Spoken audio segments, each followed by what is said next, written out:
ఎప్పుడైనా ఏడ్చావా? ఆ సంఘంలో అవయవాలు విరిగిపోతున్నప్పుడు, ఆ సంఘం అవిక్తైపోతున్నప్పుడు ఎప్పుడైనా బాధపడ్డామా? ఆలోచన చేయాలి ప్రియమైన దేవుని వారలారా. ఎప్పుడైనా వారి కోసం ఉపవాసం ఉన్నామా? ఎప్పుడైనా దేవుడు పని కోసం మనం ఉపవాసం ఉన్నామా? సమాజంలో ఎన్నో ఉపవాసాలు చూసాం, చేశాం.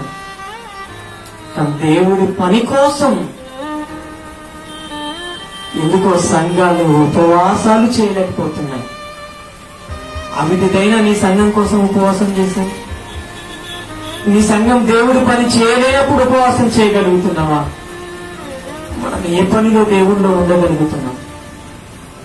నెహెమ్యా గురించి, నెహెమ్యా జీవితం నుంచి మనం నేర్చుకోవాలి ప్రేమ దేవుడు వల్ల ప్రాముఖ్యమైనటువంటి మాట.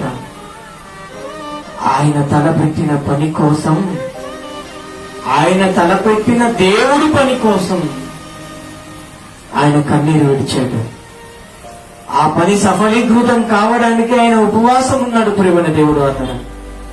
అలవాటు చేసుకున్నాము మనము కూడా. అవిటిదైన సంఘాన్ని తిరిగి కట్టుడ కోసము, ఆ ఇరిగిపోయిన అవయవాన్ని చేర్చడం కోసము ఉపవాసాలు చేద్దాము.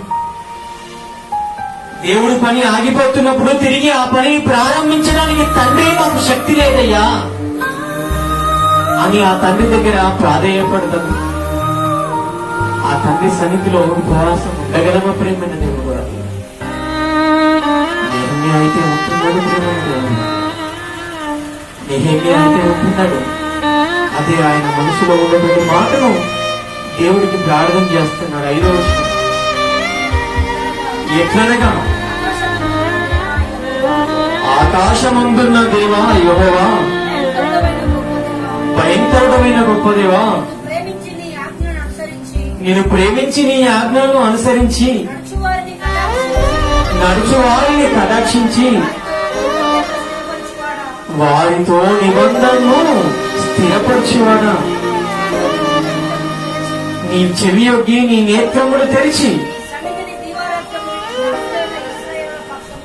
నీ దాసులైన ఇశ్రాయేలీల పక్షముగా.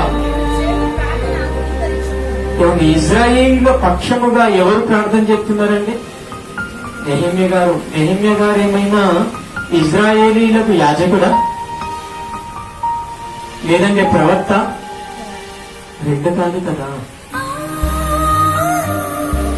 2 కాదు ప్రేమ దేవుడు అన్నారా. అయినా ఒక ఉద్యోగం చేసుకునేటువంటి నెహెమ్యా